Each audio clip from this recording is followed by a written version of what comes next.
Թումանյանը առաջնայինն է իր բարբառային խոսքով, տալիս էր այսպիսի բնութագրում, չգիտես հոգի է,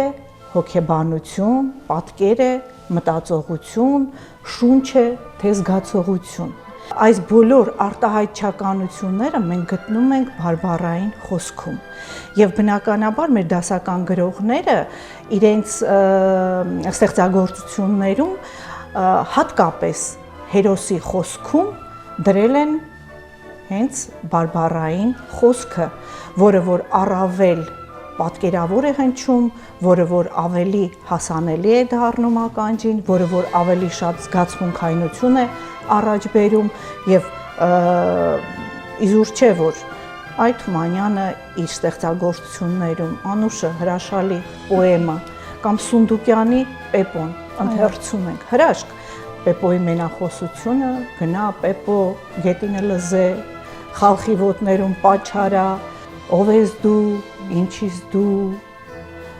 ինչ մարդահեսաբումն ես դու հրաշալի